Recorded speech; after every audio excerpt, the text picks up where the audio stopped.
चलो बच्चों, कैसे हो सब लोग? बढ़िया। तो भाई अकाउंट का रिवीजन हम लोग कंटिन्यू करें ना। अकाउंट में जो रिटायरमेंट का पार्ट हमारा चल रहा था उसका रिवीजन हम लोग देखते हैं। तब उसके रिवीजन में ऐसा कि हमारे आखिरी के इलस्ट्रेशन आज हमें देखने हैं, इलस्ट्रेशन 25, 26 और 27। ये तीन इलस्ट्रेशन देखना है कि जिसमें कल हमारा एक नया टॉपिक शुरू हुआ था। लास्ट वो टॉपिक था हमारा डेथ ऑफ अ पार्टनर, कि अगर कभी पार्टनर की डेथ हो जाती है तो कैसे एडजस्टमेंट करने, तो कैसे एंट्रीज करनी है, वो समझना है। जिसमें कल हमने बात की थी कि पहले तो अगर पार्टनर की डेथ हो रही है तो वो जरूरी नहीं कि भाई मार्च एंडिंग 31/3 तभी उसकी डेथ हो। ईयर के बीच में कभी भी उसकी डेथ हो सकती है। और ईयर के बीच में तो हम लोग फाइनल अकाउंट्स जो है वो तैयार नहीं करते कि बैलेंस शीट नहीं तैयार करें या और कुछ नया तैयार करें। उस वक्त तो तैयार नहीं होता ना, रेयरली तैयार होता है। तो इसी वजह से जिसकी डेथ हुई उसके नाम का एक अलग से खाली कैपिटल अकाउंट तैयार करते हैं कि भाई अगर सपोज 3 महीने बाद 6 महीने बाद उसकी डेथ हो गई तो फिर उनके घर वालों को, उनका जो भी एग्जीक्यूटर होगा, जो भी नॉमिनी होगा, उसको कितने पैसे देने हैं या लेने हैं, उसके रिगार्डिंग अलग से सिर्फ जो है वो एक अकाउंट तैयार होता है। ठीक है ना। कल इलस्ट्रेशन 24 समझा था उसके बारे में, अब 25 भी वैसे ही समझना है कि भाई अलग से वो एक अकाउंट, खाली कैपिटल अकाउंट तैयार करना है। सम पूरा ही करना है पर एंट्री खाली कैपिटल अकाउंट की। और उसके बाद जो जिसकी डेथ हो गई उसके नाम का अगर कुछ लोन निकलता हो लास्ट में तो उसको लोन अकाउंट भी तैयार करके देते हैं। ठीक है। तो इलस्ट्रेशन 25 समझे, जिसमें एग्जीक्यूटर अकाउंट और लोन अकाउंट तैयार करना है। 8 मार्क के हिसाब से ऐसा सम भी आ सकता है। चांसेस कम है पर मे भी आ जाए तो भरोसा नहीं। तो इसीलिए एक नॉर्मल प्रैक्टिस रखा करो।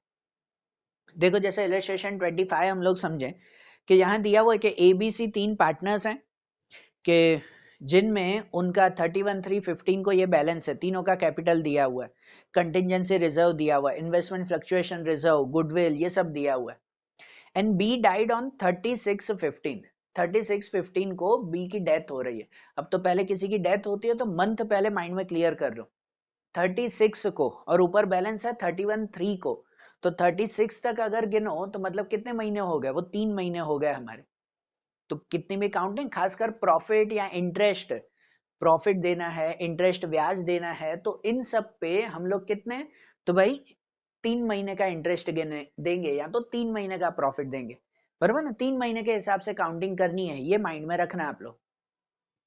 उसके रिगार्डिंग नीचे जो है वो कुछ एडजस्टमेंट है कि भाई एक की डेथ हो गई सी बी की, तो ए और सी ने इसके अकॉर्डिंग सब चीजें नक्की की है, तो उसको देख देख लेंगे फिर हम लोग। जैसे देखो एक एक एडजस्टमेंट करके हम क्लियर करें कि एक ही अकाउंट तैयार करना है। बी की डेथ हुई है, B executor account, particular amount debit credit side पे। ठीक है ना, एक ही अकाउंट तैयार करना हो, समझना है एंट्री कैसे। जैसे नंबर 1 में है कि interest on capital B is to be allowed 12%। पहले हम हर सम में एडजस्टमेंट करते हैं ना, यहाँ पर भी एडजस्टमेंट ही करना है नॉर्मली जैसे आप एडजस्टमेंट करते हो। ठीक है, कि सबसे पहले दिया हुआ है कि भाई बी को हमें इंटरेस्ट देना है 12% का कैपिटल इंटरेस्ट। तो ठीक है, कैपिटल इंटरेस्ट देंगे, ऊपर उसकी कैपिटल होगी ना बी की, कितनी है? 50,000 है। तो वो लिख देंगे ना कि भाई बी की कैपिटल है, पहले वो यहाँ पे लिख दें कि भाई कैपिटल में हम कैसे लिखते हैं कि बैलेंस ब्रॉड फॉरवर्ड, कि उसकी कैपिटल है 50,000 की, बराबर ना, 50,000 की कैपिटल, और उसके ऊपर इंटरेस्ट, उसका इंटरेस्ट भी यहीं पे ही देते हैं हम कि इंटरेस्ट ऑन कैपिटल, कि कैपिटल पे इंटरेस्ट कितना देना है, तो 12% पर एनम का। तो 12% पर एनम मतलब पूरे साल का 12% है, जबकि हमें इंटरेस्ट कितना देना होगा? 3 महीने का। देखो कुछ भी ब्याज देना हो या प्रॉफिट देना हो वो महीने के हिसाब से, बाकी रिजर्व पड़ी हुई है, गुडविल है, क्या है उसमें मंथ के हिसाब से नहीं, उसमें तो पूरा ही। तो यहाँ इंटरेस्ट अगर 3 महीने का देना है तो काउंट करेंगे ना कि भाई 50,000 है कैपिटल, रफ में ही काउंट करना है कि 50,000 का कैपिटल है, उस पर 12%, तो 12/100। और दूसरा 3 महीने का तो मतलब 3/12, 12% 3 महीने का गिनेंगे 3/12 के हिसाब से। तो ये 0 0 कट, 12 12 भी कट, और 5 3 15, 1500 रुपए का होगा। कि 1500 रुपए इंटरेस्ट देना है तो वो इंटरेस्ट ऑन कैपिटल 1500 यहाँ पे दे देंगे, बराबर ना, ये कैपिटल इंटरेस्ट दे दिया ना उसको। उसके बाद है कि ड्राइंग जो है वो बी की 6,000 है और इंटरेस्ट ऑन ड्राइंग 300 है। ड्राइंग और उसका इंटरेस्ट भी दे ही दिया है, काउंट करना ही नहीं है, सीधा है उसमें। तो ड्राइंग और उसका इंटरेस्ट कहाँ लिखते हैं? डेबिट साइड पे ना, कैपिटल और उसका इंटरेस्ट क्रेडिट में, ये तो फर्स्ट चैप्टर से यही रूल है हमारा।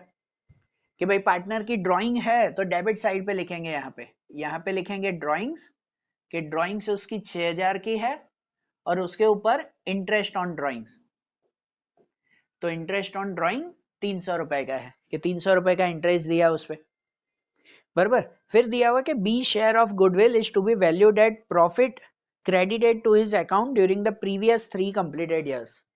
अब बी को गुडविल भी देनी है, उसकी डेथ हो गई तो उनकी नॉमिनी को, उनके एग्जीक्यूटर को गुडविल भी तो प्रोवाइड करेंगे ना, बराबर ना। किसी की रिटायरमेंट हो किसी की, या किसी की डेथ हो, तो गुडविल तो होता है ना उसके हिस्से का। तो अब 3 महीने में तो हमने कोई गुडविल ढूंढा नहीं है, तो एक अंदाजा लगाया हुआ है कि गुडविल कैसे काउंट किया, कि पिछले 3 साल के प्रॉफिट के हिसाब से, और पिछले 3 साल का प्रॉफिट कितना, तो वो फोर्थ वाले एडजस्टमेंट में है, कि उसमें तो पूरा है कि B share of profit is allowed on the basis of average of 3 completed years profit before death और प्रॉफिट ऑफ लास्ट 3 ईयर्स, ये दिया हुआ है। चलो वो फोर्थ में प्रॉफिट बांटना है वो अलग, पहले थर्ड वाले एडजस्टमेंट में गुडविल बांटना है पिछले साल के प्रॉफिट के हिसाब से। तो पिछले 3 साल का प्रॉफिट है 60, 70, 50, इन तीनों का जो है वो गुडविल, मतलब कि इन्होंने लिखा हुआ है कि गुडविल ऐसे काउंट करना है कि goodwill equal to past 3 years profit, कि पिछले 3 साल का प्रॉफिट उसे गुडविल मान के चलना है ना। तो पिछले 3 साल का प्रॉफिट 60, 70 और 50 तीनों का प्लस कर दो, कितना हो जाएगा 1,80,000, के गुडविल 1,80,000 हो जाएगा, तीनों का प्लस, बराबर। ये बिजनेस की गुडविल है और इसके हिसाब से उसको हिस्सा दिया जाएगा, है ना। जो रिटायर होता हो, जिसकी डेथ होती है, उसके हिस्सा देते हैं ना, बाकी दोनों को गेन रेशियो में बांटते हैं। लेकिन कल भी बताया था, यहाँ बाकी दोनों का हम अकाउंट बना नहीं रहे हैं, तो आप गेन रेशियो नहीं भी ढूंढोगे तो भी चलेगा, कि खाली इसके हिस्से की गुडविल दे देते हैं, कि इससे हिस्से की गुडविल कितनी आएगी, तीनों का रेशियो कुछ दिया हुआ है कि ओल्ड रेशियो कितना है, कुछ भी नहीं है, मतलब इक्वली मानेंगे हम, कि इक्वली, और इक्वली माने तो भाई गुडविल सी की गुडविल कितनी हो जाएगी, तो 1,80,000 का 1/3 पार्ट, इक्वली के हिसाब से 1/3 60,000, कि 60,000 की गुडविल उसको देनी है। और गुडविल में कोई मंथ वाइज नहीं गिनते, पूरी ही गुडविल, तो 60,000 की गुडविल देंगे, वो कौन सी तरफ, यहाँ क्रेडिट पे बांटते हैं ना, कि प्रीमियम ऑफ गुडविल, 60,000, पूरे सम में आप क्या करते थे, क्रेडिट पे लिखते थे, जो रिटायर हो रहा है, जिसकी डेथ हो रही है, क्रेडिट पे प्रीमियम ऑफ गुडविल, और डेबिट साइड पे हम वो गेन रेशियो में बांट देते थे। पर यहाँ बाकी दोनों पार्टनर का है नहीं कुछ, तो भले नहीं बांटेंगे, खाली उसका हिस्सा लिख दिया कि इसको गुडविल देनी है 60,000 की, बरोबर। फिर उसके बाद नंबर 4 वाला एडजस्टमेंट जो दिया हुआ है, B share of profit calculus is to be allowed on the basis of average of 3 completed years profit, कि भाई उसने 3 महीने बाद उसकी डेथ हुई है, तो 3 महीने उसने काम तो किया होगा ना, तो 3 महीने का तो प्रॉफिट देना है ना। अब 3 महीने का कितना प्रॉफिट देना है कोई पता नहीं है, 3 महीने में हमने थोड़े पीएनएल अकाउंट बनाया जो प्रॉफिट ढूंढेंगे, तो अंदाजे से पिछले 3 साल का एवरेज प्रॉफिट लेकर उसको 3 महीने का प्रॉफिट देना है, बराबर। तो पिछले 3 साल का एवरेज प्रॉफिट कितना होगा, अगर एवरेज प्रॉफिट देखो तो पिछले तीनों साल का टोटल 1,80,000 है, कि 1,80,000 डिवाइड बाय 3 करेंगे तो कितना 60,000, 3 साल का एवरेज ऐसे ही करते हैं ना, तीनों का प्लस डिवाइड 3, तो तीनों का प्लस होगा 180 डिवाइड 3 60,000, कि इसको 60,000 के हिसाब से प्रॉफिट देना है। 60,000 के हिसाब से कैसे प्रॉफिट, तो 60,000 में से उसका हिस्सा जो 1/3 उसका रेशियो होगा, और वो भी 3 महीने का प्रॉफिट या इंटरेस्ट, वो तो मंथ के हिसाब से ही ना। तो भाई प्रॉफिट ऑफ सी इतना हो जाएगा कि उसको जो प्रॉफिट देना है हमें, तो 60,000 में से उसका रेशियो होगा 1/3, इक्वल रेशियो ना तीनों का, 1:1:1, तो उसका रेशियो 1/3, और 3 महीने का प्रॉफिट तो वो हो जाएगा 3/12, बराबर। तो कितना प्रॉफिट उसको देंगे भाई, 3 कट हो जाएगा, 12 से कट होगा, 12 5 और 0, तो 5,000 का प्रॉफिट देना है उसको। भाई उसने 3 महीने काम किया, उसके बाद डेथ हुई, तो 3 महीने का 5,000 का प्रॉफिट हुआ, जो प्रॉफिट यहाँ पर बांटेंगे हम लोग पीएनएल अकाउंट। कुछ भी देना है तो वो यहाँ पे, कुछ भी लेना हो तो वो डेबिट साइड पे। तो यहाँ पर प्रॉफिट होगा कितना 5,000 का, कि 5,000 का प्रॉफिट रहेगा यहाँ पे। अरे बात ध्यान, बराबर ना, ये प्रॉफिट का भी बांट दिया हमने फोर्थ वाला एडजस्टमेंट। फिर 5 में है कि B executor to be paid 9,200 immediately and balance in 2 equal yearly instalment with interest 6%। बराबर ना, कि भाई वो 9200 उसको ऑन द स्पॉट देने हैं जो भी उसका एग्जीक्यूटर होगा, और बाकी का लोन में करना है, 2 इंस्टॉलमेंट में लोन करके देंगे हम लोग। तो ये तो जब क्लोज करेंगे तो देंगे 9200 कैश में, बाकी का लोन में। And profit and loss sharing ratio वो न्यू रेशियो है 2:1, जो न्यू रेशियो के फिलहाल जरूर नहीं है। बराबर, हमें टेक्स्ट बुक में कैसा है कि भाई ये जो गुडविल दी गई है उसके ऊपर से गेन रेशियो ढूंढकर वो गुडविल यहाँ पे गेन रेशियो में ही लिखी हुई है कि दोनों को इतना बांट कर। अब वो नहीं लिखोगे डायरेक्ट उससे इसकी गुडविल लिखोगे तो भी ठीक है, तो न्यू रेशियो की जरूर नहीं है। और बाकी क्या रहा, तो बाकी देखो ऊपर हमने कैपिटल तो लिखा बी का, लेकिन जो रिजर्व है, जो इन्वेस्टमेंट फ्लक्चुएशन रिजर्व, गुडविल है, वो तो बांट देते हैं ना हम लोग, वो थोड़ी यूज हो रही है, वो बांट देंगे। बराबर, कि भाई रिजर्व है 9000 की, तो 9000 में से उसके हिस्से की रिजर्व तो दे देंगे ना हम लोग, बाकी दोनों की रिजर्व भले पड़ी रहे, उसके हिस्से की रिजर्व तो चली जाएगी ना उसके पास। बराबर, और क्या कहते हैं हम लोग, सॉरी मेरी मिस्टेक हुई कि यहाँ पर बी रिटायर हो रहा है ना, मैंने यहाँ पे सी लिख दिया है, मेरी मिस्टेक हुई, अभी माइंड में आ रहा है कि बी रिटायर हो रहा है, उसके हिस्से का यहाँ पे बी लिखेंगे, और उसके हिस्से की ये रिजर्व, ये फ्लक्चुएशन रिजर्व, इन्वेस्टमेंट, वो भी बांट देंगे।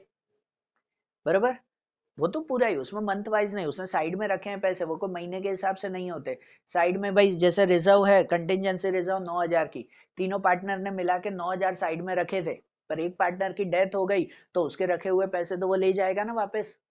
बराबर ना, या उसके एग्जीक्यूटर को दे देंगे ना।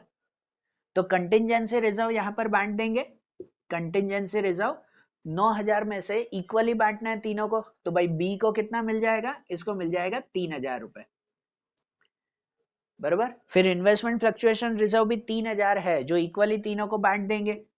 तो इन्वेस्टमेंट फ्लक्चुएशन रिजर्व तीनों को बांट दें तो इसके हिस्से की, इसी का ही लिखना है ना, तो इसके हिस्से का रिजर्व कितना हो जाएगा 1000, तीनों को इक्वली जाए तो। और आखिरी में गुडविल 15000 की है, तो गुडविल तो यहाँ बांटते हैं ना हम लोग, तो यहाँ पर बांट दें, भाई पुरानी गुडविल है, डेबिट साइड पे तीनों को बांट देते हैं। तो गुडविल 15000 में से इसका हिस्सा हो जाएगा 5000, तीनों को इक्वली बांट दें तो इसका हिस्सा 5000 का। बराबर, ये सबका बंटवारा हो गया, तो ये सबका बंटवारा अब क्लोज कर देंगे इसको, और क्लोज करके चेक करें कि इसके हिस्से की गुडविल कितनी आएगी, या इसको कितना कैश या लोन देना है।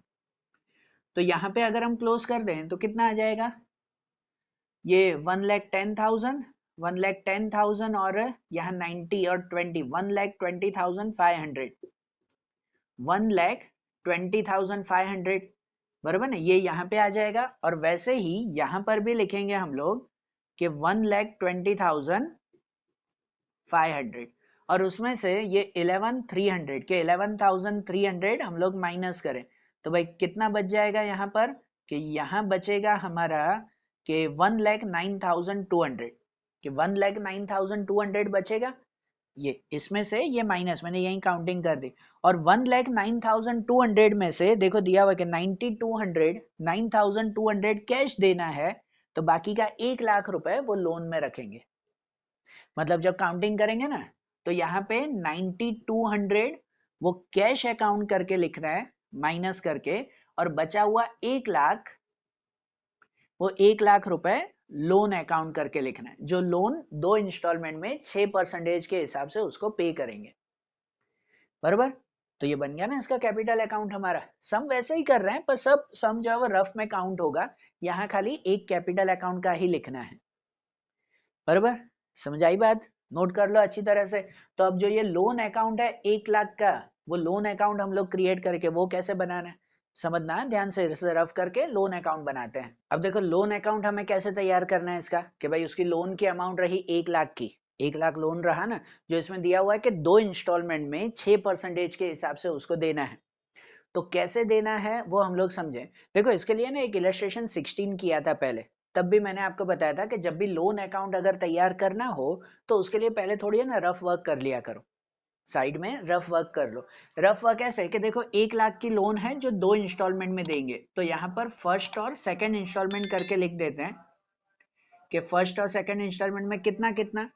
तो भाई जो फर्स्ट एंड सेकंड इंस्टॉलमेंट में 1,00,000 की अमाउंट है तो 50,000 हजार करके 2 बार में देना है, पर ये 50,000 रहता है प्रिंसिपल अमाउंट, कि ये प्रिंसिपल अमाउंट है, इस प्रिंसिपल के साथ इंटरेस्ट कितना देना है वो मेन काउंट करते हैं, कि इंटरेस्ट कितना देना है दोनों के साथ वो हमें मेन काउंट करना होता है, कि जिससे पता चले कि मेन हमारी इंस्टॉलमेंट कितने की है, कि प्रिंसिपल और इंटरेस्ट मिलाकर हमें इंटरेस्ट मेन इंस्टॉलमेंट पता चलती है कितने की है, बरोबर।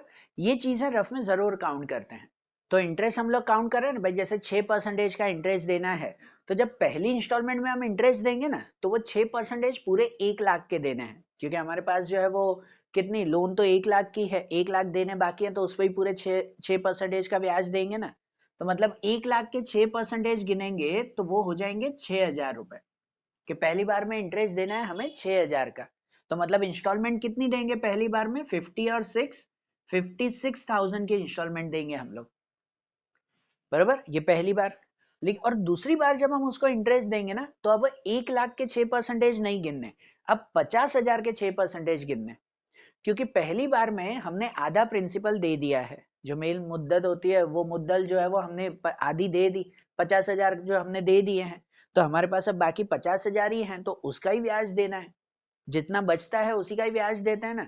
पहली बार में 1 लाख पूरा ही हमारे पास था, तो 1 लाख के 6% गिने, दूसरी बार में आधा है हमारे पास, तो आधे के गिनेंगे हम लोग, तो 50,000 के हम लोग 6% गिनेंगे, तो दूसरी बार में इंटरेस्ट देना होगा हमें 3,000 का, बराबर। दूसरी बार में 3,000 का इंटरेस्ट होगा, और 3,000 के इंटरेस्ट के हिसाब से कितना हो जाएगा इंस्टॉलमेंट, 53,000 की।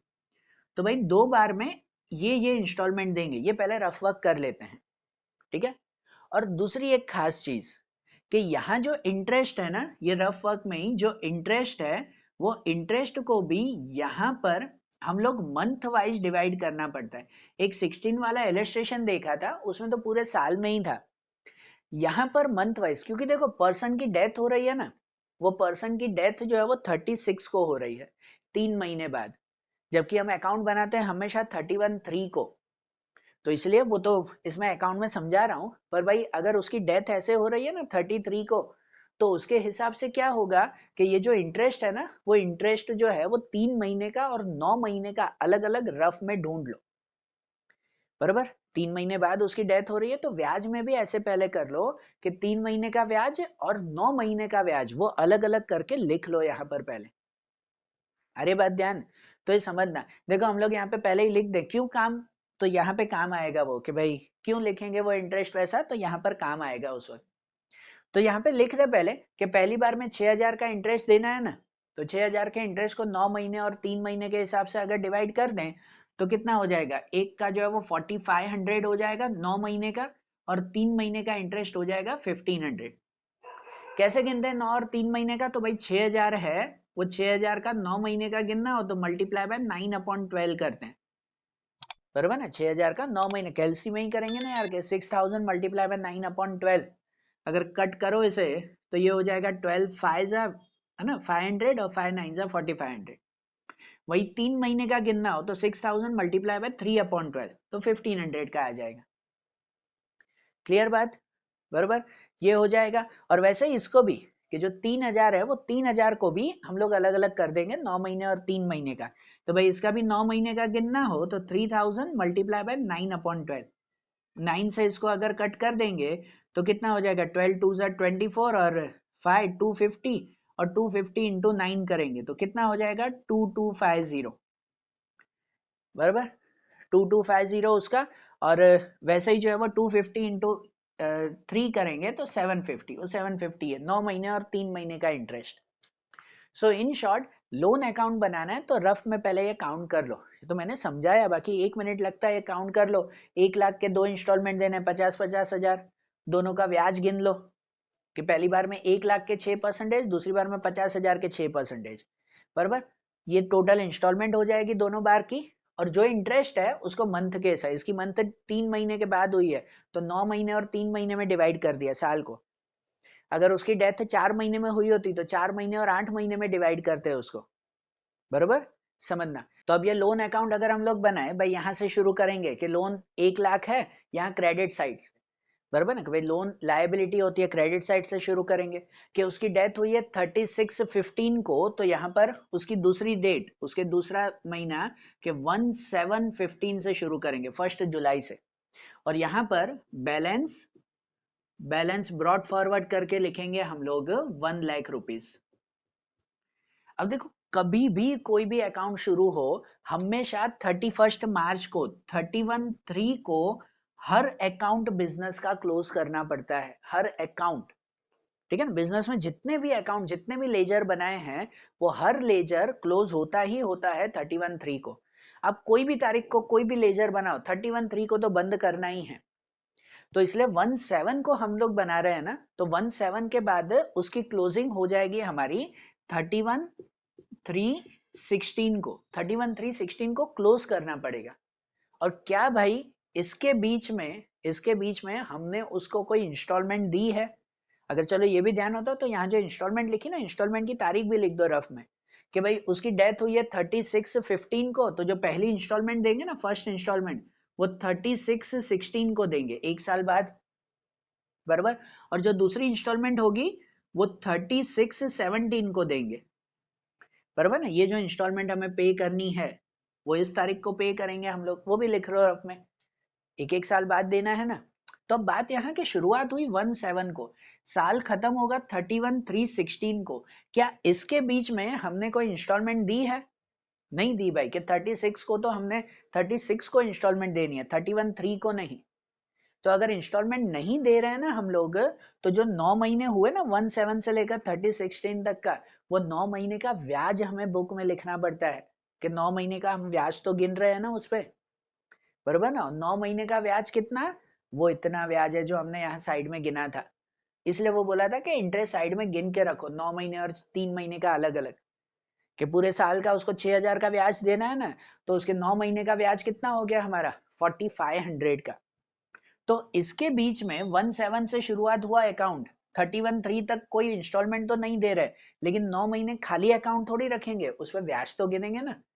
बराबर ना, मेरा अगर किसी को उधार देना बाकी हो तो 31/3 तक मैं ब्याज तो गिनूंगा ना कि हाँ भाई इसको इतना ब्याज देना है, भले वो ब्याज 36 को देंगे, पर अकाउंट में तो सब लिखना पड़ता है ना, हिसाब किताब। तो 31/16 तक यहाँ पे इंटरेस्ट लिखते हैं, इंटरेस्ट क्रेडिट साइड पे। बराबर ना, कि यहाँ पे इंटरेस्ट लिखते हैं कितना, तो 4500 का इंटरेस्ट लिखेंगे यहाँ पर। 9 महीने का इंटरेस्ट हुआ, इसलिए वो यहाँ साइड में गिन लेते हैं, 9 महीने का इतना इंटरेस्ट है, कि 4500 का इंटरेस्ट। और वो फिर अब ये 31/3 को क्लोज कर देंगे हम लोग। तो 31/3 को क्लोज कर दे तो यहाँ 1,04,500 आएगा। वही यहाँ पर भी 1,04,500, और कुछ माइनस करने आया नहीं, इस तरफ लिखते हैं कि जो इंस्टॉलमेंट दी हो वो यहाँ पे लिखते हैं, पर कोई इंस्टॉलमेंट तो हमने दी नहीं है, तो यहाँ पे भी वही अमाउंट लिखेंगे, 1,04,500, 31/3/16 को वो लिखेंगे हम लोग बैलेंस कैरी फॉरवर्ड करके। और ये बैलेंस कैरी फॉरवर्ड यहाँ जाएगा। अब नया साल शुरू होगा, कि अब नया साल होगा 1/4/16 को। बाबा 1/4/16 को नया साल होगा, कि बैलेंस ब्रॉड फॉरवर्ड है ना, 1 अप्रैल से तो नया साल होगा ही, कि बैलेंस ब्रॉड फॉरवर्ड, के बैलेंस ब्रॉड फॉरवर्ड में यहाँ पे वही लिखेंगे 1,04,500। अब 1/4 से शुरू हुआ ना, अब 36 को 3 महीने बाद, कि 3 महीने बाद जो है वो उसको इंस्टॉलमेंट देनी है ना इंस्टॉलमेंट, और साथ ही में जो 3 महीने का बाकी का ब्याज होगा वो भी उस तारीख को दे देंगे, कि यहाँ 9 महीने का ब्याज गिना, बाकी का 3 महीने का ब्याज यहाँ गिनेंगे ना। तो 1/4 से नया साल शुरू होगा। अब 36 को बाकी का काउंटिंग करना है, तो 36 को काउंट करेंगे, तो यहाँ पे 36/16 को हम इंटरेस्ट लिख देंगे, कि इंटरेस्ट अकाउंट, भाई कितना इंटरेस्ट देना है, तो 3 महीने का बाकी था हमारा 1500 का। बराबर ना, वो 3 महीने का इंटरेस्ट 1500 वो हम लोग यहाँ पे देंगे, है ना, 36 को 3 महीने बाद, तो 3 महीने का ही बाकी का इंटरेस्ट ना। और उसी तारीख को 36 को ही 36/16 यहाँ पर बैंक अकाउंट करके हम उसको इंस्टॉलमेंट दे देंगे, कि पहले कितनी इंस्टॉलमेंट देनी है, 56,000। इसलिए ये रफ में पहले लिख लेते हैं भाई, कि यहाँ खाली फिर अमाउंट लिखनी है सही जगह पे, कि यहाँ ब्याज गिनेंगे और यहाँ पे इंस्टॉलमेंट दे देंगे कितना, तो 56,000 का इंस्टॉलमेंट। बराबर। अब यहाँ पे अब खत्म नहीं करना है, बंद नहीं कर देंगे, बंद तो हमेशा 31/3 को ही होता है। ये तो 36 को हमने यहाँ पे गिन लिया कि उस तारीख को इंस्टॉलमेंट देनी थी भाई, तो यहाँ पे ब्याज गिन लिया 3 महीने का, 9 महीने यहाँ गिने थे, 3 महीने का यहाँ पे, बराबर, और यहाँ पे उसको इंस्टॉलमेंट दे दी। अरे बात ध्यान, अब ये साल खत्म होगा 31/3/17 को, साल तो तभी खत्म होता है 31/3, तो 31/3/17 को साल खत्म होगा। अब इस साल में भी हमने एक इंस्टॉलमेंट तो 36 को दे दी, अब 31/3 को थोड़ी इंस्टॉलमेंट, दूसरी इंस्टॉलमेंट 36/17 को देनी है। तो इसमें क्या करें, ये 9 महीने में क्या होगा फिर 36 से लेकर 31/3 तक, तो इस 9 महीने में फिर से जितनी बाकी अमाउंट है उसका ब्याज गिनना पड़ेगा। तो दूसरे 9 महीने का इंटरेस्ट यहाँ पर गिनेंगे कि अब 31/3 को जो 9 महीने रहे, कि यहाँ पे तो 3 मंथ का इंटरेस्ट दिया था, लेकिन यहाँ पे 9 मंथ का इंटरेस्ट फिर से देना पड़ेगा ना, जो गैप है, और 9 महीने का कितना इंटरेस्ट देंगे, तो भाई ये दूसरी बार का गिना था 9 महीने का इंटरेस्ट 2250 गिना था ना, तो वो इंटरेस्ट यहाँ पे देना पड़ेगा ना भाई। समझ आ रही है बात है, इसलिए वो यहाँ रफ में गिना था हमने कि ये 2250 यहाँ पे दूसरे 9 महीने का इंटरेस्ट हमने दिया। क्लियर बात, ये पहली बार का 9 महीने, 9 महीने बाकी थे, अगर उस 9 महीने में और कुछ नहीं दे रहे तो ब्याज गिन लेंगे कि अब 31/3/17 को क्लोजिंग होगा, कि अब अगर इसका क्लोजिंग करें तो कितना क्लोजिंग रहेगा, 5 7 और 8 1,08,250, बराबर, यहाँ बचेगा 1,08,250, यहाँ पर भी वही लिखेंगे कि 1,08,250 और उसमें से 56 जाएगा, तो 56 जाएगा तो बाकी बचेगा उसका 52,250, बराबर ना, बाकी का 56,250 बचेगा, ये लिखेंगे 31/3/17 को बैलेंस कैरी फॉरवर्ड, कितना बैलेंस अब तीसरे साल में ले जाएंगे।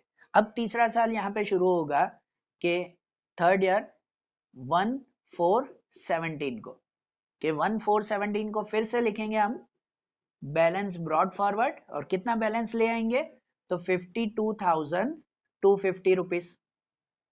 अब इस साल में 1/4/17 के बाद 36/17 को इंस्टॉलमेंट देनी है, सेकेंड इंस्टॉलमेंट, और सेकेंड इंस्टॉलमेंट के साथ जो ब्याज बाकी होगा 3 महीने का वो भी देंगे, 9 महीने का यहाँ गिना था, 3 महीने का दे देंगे ना, तो यहाँ पे फिर से 36/17 को यहाँ पर जो है वो इंटरेस्ट अकाउंट 3 मंथ का गिनेंगे हम लोग, कि 3 महीने का कितना इंटरेस्ट यहाँ गिना था 750 रुपीज, तो वो 750 रुपीज यहाँ पे इंटरेस्ट, और उसी तारीख 36/17 को ही दूसरी इंस्टॉलमेंट दे देंगे बैंक अकाउंट करके, बैंक अकाउंट लिखकर दूसरी इंस्टॉलमेंट, जो दूसरी इंस्टॉलमेंट जाएगी कितनी हमारी 53,000 की, बराबर, यहाँ गिना था ना कि दूसरी इंस्टॉलमेंट 53,000 की जाएगी। अब इसका क्लोजिंग हो जाएगा, अब इसी तारीख को क्लोजिंग, अब आखिरी 31/3 तक नहीं, क्योंकि दूसरी इंस्टॉलमेंट दे दी, हमारा जो है वो लोन खत्म हो गया, तो अकाउंट यहीं क्लोज कर दें और देख लेते हैं कि दोनों तरफ इक्वल अमाउंट आ जाए, कि इस तरफ 53,000 आ जाएगा तो यहां पर भी हमारा 53,000 आ जाएगा, बराबर, दोनों साइड अकाउंट क्लोज हमारा, ये लोन अकाउंट बना दो इंस्टॉलमेंट का।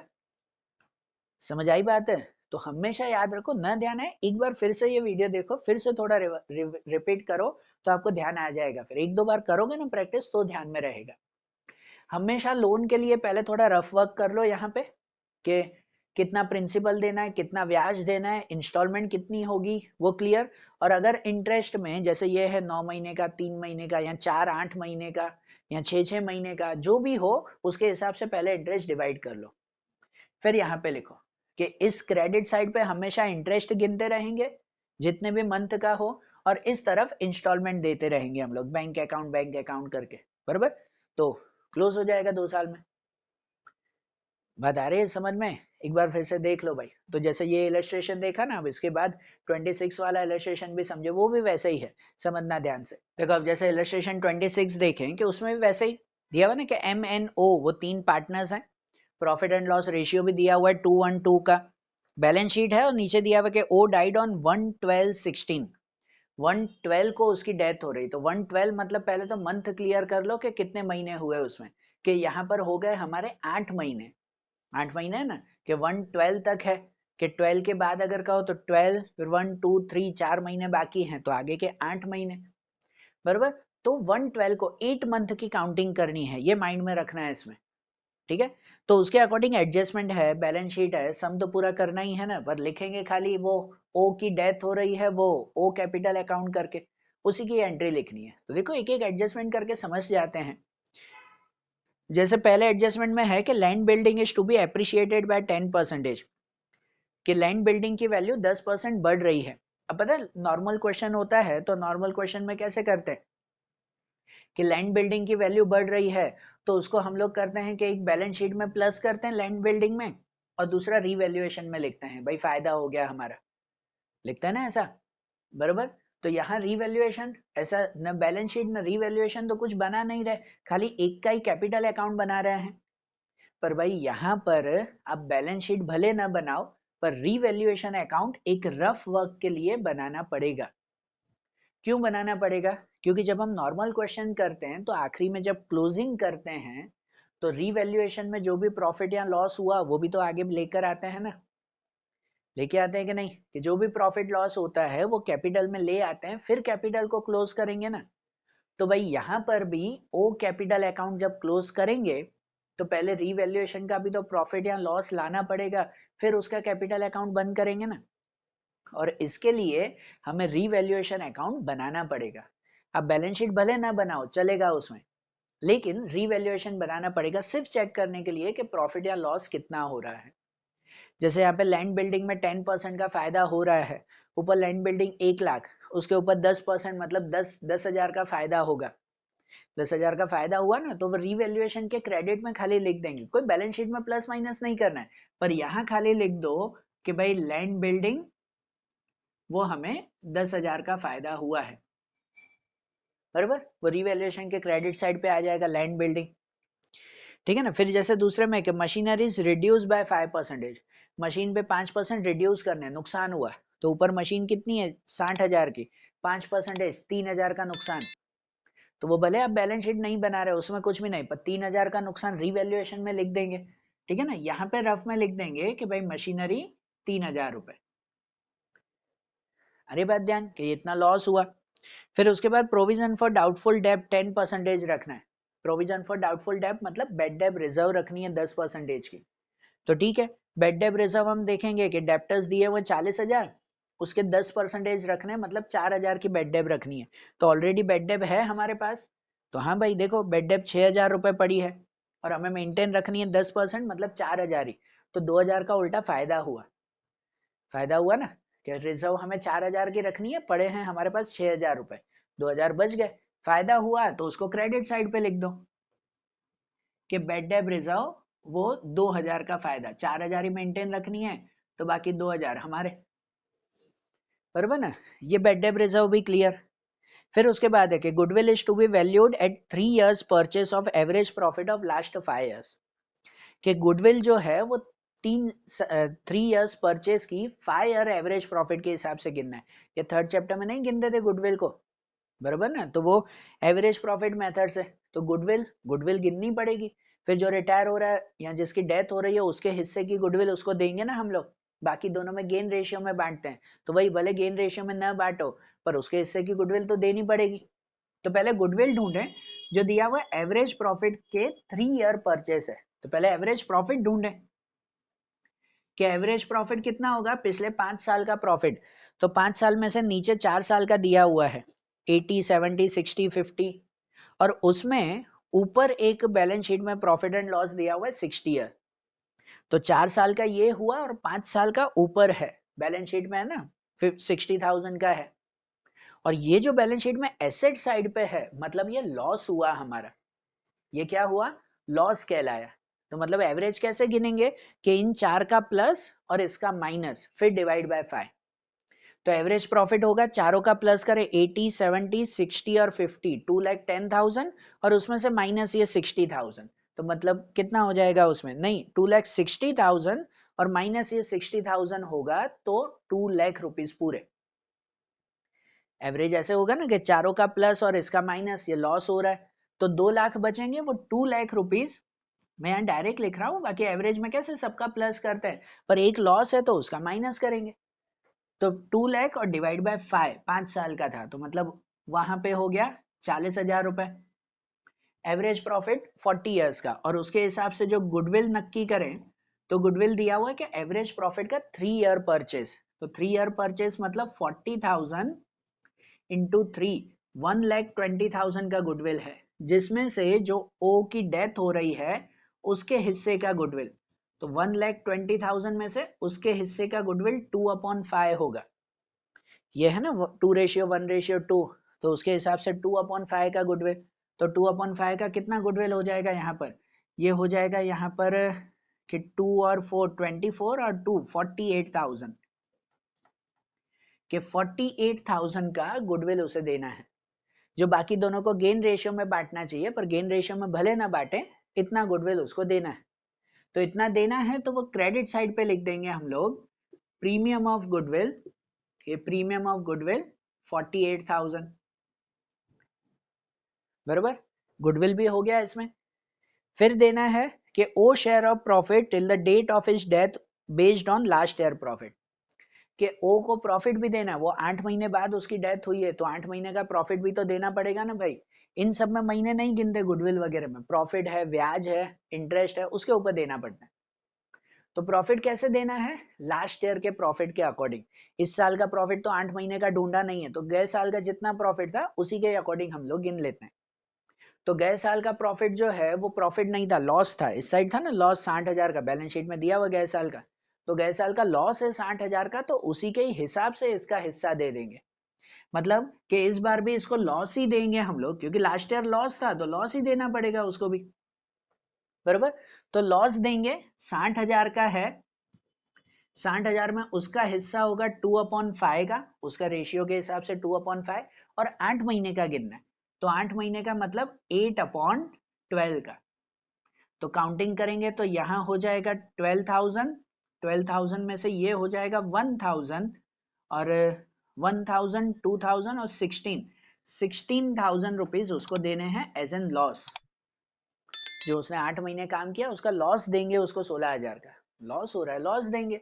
तो ये 16,000 का लॉस देना है, वो कहाँ पे, इस तरफ, प्रॉफिट होता तो इस तरफ देते भाई, लॉस होता है तो यहाँ पे देते कि profit and loss, profit and loss account current year का, कि इस साल का लॉस दे रहे हैं वो कितना, 60,000, 16,000 मतलब 16,000, बरोबर।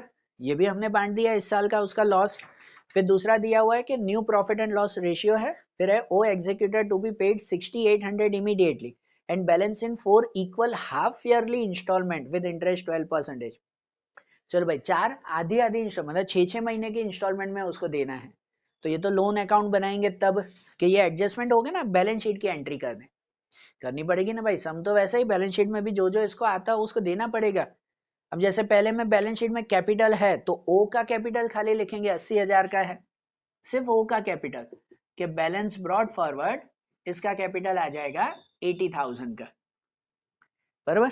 उसके बाद जनरल रिजर्व है 10,000 की, तो जनरल रिजर्व बांट देंगे ना इनको, कि यहाँ तीनों को बांटते हैं पर इसका हिस्सा खाली होगा, कि जनरल रिजर्व में इसका हिस्सा 2/5 है, तो 2/5 के हिसाब से 4,000 की जनरल रिजर्व इसको मिल जाएगी, बराबर। फिर वर्कमैन कंपेंसेशन रिजर्व वो भी बांट देते हैं भाई, 18,000 है वो भी इसको बांट देंगे, कि वर्कमैन कंपेंसेशन रिजर्व के 18,000 के हिसाब से अगर इसको बांट दे तो कितना हो जाएगा वो, कि 18,000 का, यहाँ काउंट कर लेते हैं 18,000 का 2/5, 5 से इसको काउंट करेंगे तो 5 3 और 6 के पीछे जो है वो 2 0, 36 और 2, तो 7,200 का, कि 7,200 वर्कमैन कंपेंसेशन रिजर्व इसको दे दिया जाएगा, है ना, 18,000 में से उसके हिस्से का, इसे मंथ वाइज नहीं, इसमें खाली उसका हिस्सा दे देते हैं। क्रेडिटर बांटते नहीं, बेड डेब रिजर्व भी नहीं, करंट अकाउंट भी है एम और ओ का, बराबर, एम और ओ का करंट अकाउंट भी है तो उसका तो नहीं, ओ का करंट अकाउंट है वो करके लिखेंगे हम लोग। फिर दूसरी तरफ एसेट्स में लैंड बिल्डिंग हो गया, मशीनरी, स्टॉक, डेप्टर, कैश, ये सब तो यहाँ लिखना ही नहीं है ना, उसके लिए तो बैलेंस शीट या कैश अकाउंट बनाते हैं जो यहाँ पर है नहीं। फिर उसके बाद लोन टू ओ, हाँ ओ की लोन है वो यहाँ पे होगी, बराबर ना। लोन कौन सी साइड पे लिखेंगे, डेबिट साइड पे। भाई एसेट्स की चीज है, लोन टू ओ, मतलब हमने जो ओ को लोन दिया था तो वो लेना पड़ेगा उससे पैसे, बराबर ना। तो वो लोन यहाँ पे लिखेंगे कि लोन टू ओ, भाई लोन यहाँ पे कितनी है उसकी लोन 30,000 की, तो 30,000 की लोन यहाँ पर लिखी जाएगी, बराबर ना। ऐसा लिखेंगे ना कि भाई एसेट साइड पे लोन है ना, मतलब हमने लोन दिया है, लिया नहीं है लोन, और दिया है मतलब पैसे लेने हैं, यहाँ पे आएगा वो, बराबर। सिंपल से याद रखो ना, एसेट की चीज यहाँ लिखते हैं, लायबिलिटी की चीज यहाँ पे लिखते हैं। फिर उसके बाद करंट अकाउंट है ओ का करंट अकाउंट भी यहीं पे।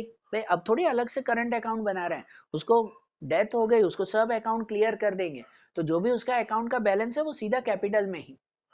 एक सम था कि जिसमें कैपिटल और करंट अकाउंट साथ में क्लोज करते थे रिटायरमेंट के वक्त, तो जो भी रिटायर हो रहा है उसका करंट अकाउंट क्लोज करके कैपिटल में ट्रांसफर करते थे, फिर कैपिटल को क्लोज करते थे, ऐसा ना। तो यहाँ उसकी डेथ हो गई, उसका करंट अकाउंट सीधा ही यहाँ ट्रांसफर करेंगे ना, बराबर। तो जो उसका करंट अकाउंट एसेट साइड पे है तो यहाँ डेबिट में ट्रांसफर कर देंगे कि ओज करंट अकाउंट कितना है, 4,000 का है, बराबर 4,000 का है ना, हाँ 4,000 उसका करंट अकाउंट में, ठीक है ना। ये दोनों, और इस पे इंटरेस्ट नहीं, ये जो लोन है वो लोन पे इंटरेस्ट नहीं देते भाई। अब ये मत काउंट करना कि भाई लोन है तो लोन पे पार्टनर पे 6% इंटरेस्ट देते ही हैं, पहले चैप्टर से पढ़ रहे। लोन लिया हो ना तो हमें इंटरेस्ट देना है कंपलसरी, पर लोन दिया है तो इंटरेस्ट नहीं लेंगे। एक्चुअली तो लेते हैं हम लोग, पर भाई यहाँ डेथ के हिसाब से काउंट करना है कि किसी की डेथ हो गई, लोन के पैसे तो लेने ही हैं, अब उससे ब्याज भी लेंगे क्या, नहीं ना भाई, ऐसा नहीं सही होता है ना। तो इसीलिए अगर दी हुई लोन है तो उस पे ब्याज नहीं गिनते, है ना, जब तक कुछ मेंशन ना हो, ठीक है। हाँ भाई अगर ली हुई लोन है, हमने ओ से लोन ली होती, उसको देना है, तो कंपलसरी 6% का ब्याज भी देना पड़ता है उसको, बराबर ना। पर यहाँ ब्याज नहीं गिनना है, खाली लोन ही लिखेंगे उसमें।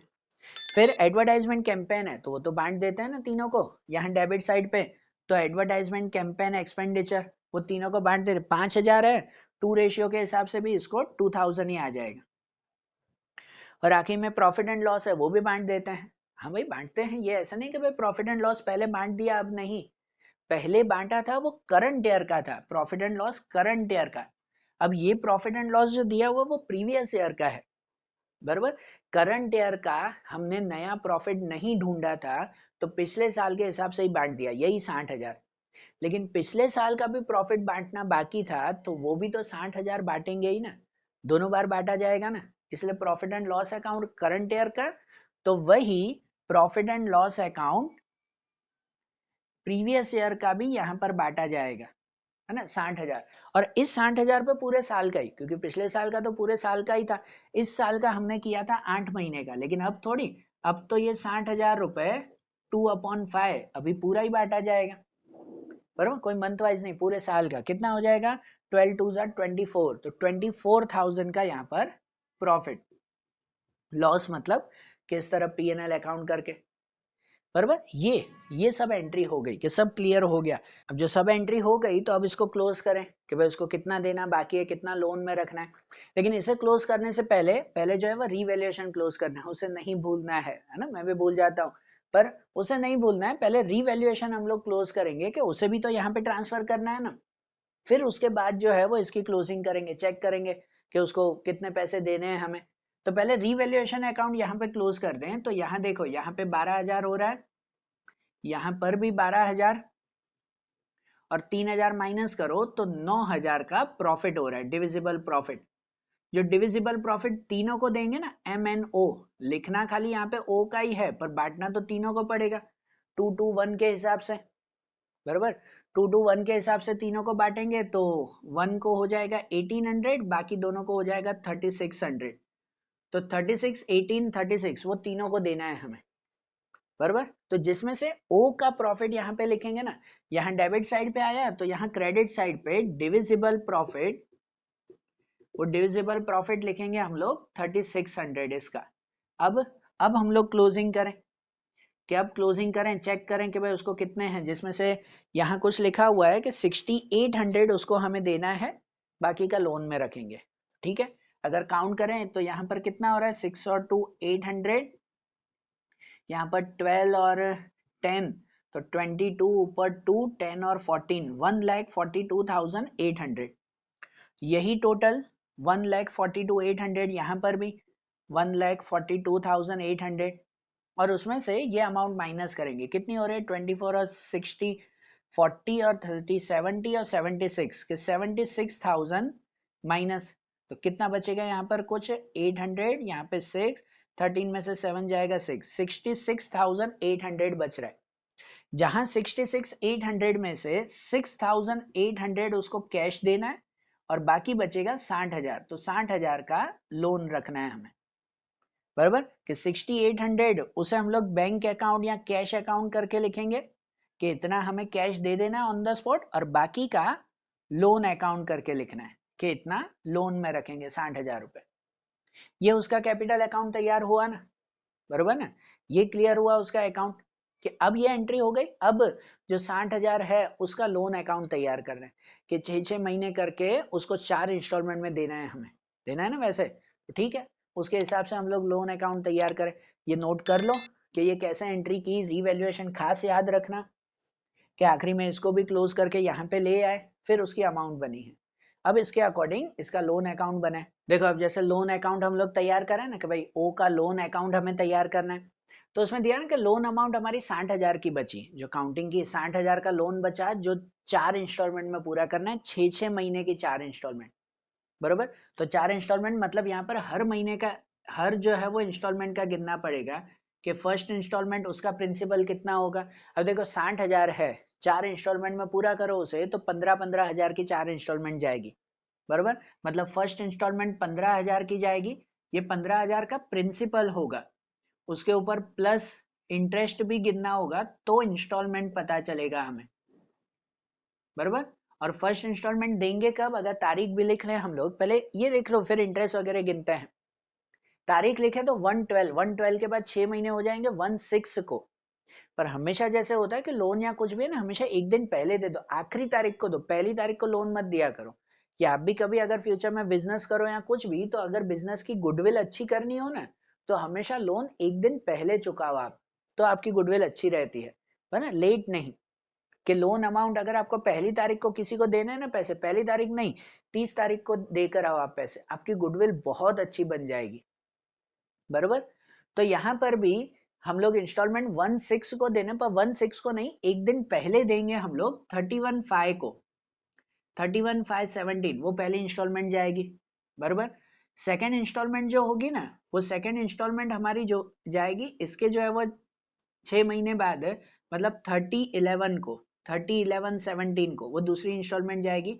वो भी 15,000 की ही इंस्टॉलमेंट होगी, पर 15,000 का प्रिंसिपल होगा प्लस इंटरेस्ट देखकर हमें टोटल इंस्टॉलमेंट देनी होगी, बराबर। थर्ड इंस्टॉलमेंट जो होगी, वो थर्ड इंस्टॉलमेंट भी हमारी जाएगी 31/5/18 को, थर्ड इंस्टॉलमेंट, वो भी 15,000 की इंस्टॉलमेंट, 15,000 हमारा प्रिंसिपल प्लस इंटरेस्ट हम उस पर काउंट करेंगे, बाकी का इंस्टॉलमेंट में मतलब टोटल इंस्टॉलमेंट में जाएगा, बराबर ना। एंड फोर्थ इंस्टॉलमेंट, ये रफ वर्क करना पड़ता है भाई, उसी के तो मार्किंग में होती है कि फोर्थ इंस्टॉलमेंट 30/11/18 को फोर्थ इंस्टॉलमेंट जाएगी 15,000 की, बराबर। वो भी ये 15,000 हमारा प्रिंसिपल हुआ प्लस उस पे इंटरेस्ट देना है, तो टोटल इंस्टॉलमेंट होगी हमारी, ठीक है ना। अब 60,000 की जो हमें लोन देनी है, वो 60,000 की लोन 6 महीने के हिसाब से कितने परसेंटेज के? 12% के हिसाब से गिनी थी,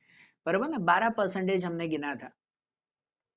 तो हम लोग काउंट करें ना अगर, कि भाई पहली बार में अगर हमें काउंट करना है कितना इंटरेस्ट होगा, तो पहली बार में इंटरेस्ट पूरे 60,000 का होगा। मैं यहाँ पे रफ में लिख रहा हूँ कि पहली बार में जब इंटरेस्ट होगा तो पूरे 60,000 का होगा, कि 60,000 के 12%, वो 12% इंटरेस्ट हो जाएगा कितना? 6 महीने का, 6 महीने का ना, तो 6 महीने का 6/12 का, मतलब उसका इंटरेस्ट कितना होगा? 6/6 = 3600 का, बराबर। मतलब पहली बार में हमारा इंटरेस्ट जाएगा 3600 का इंटरेस्ट, तो इंस्टॉलमेंट होगी हमारी 18,600 की।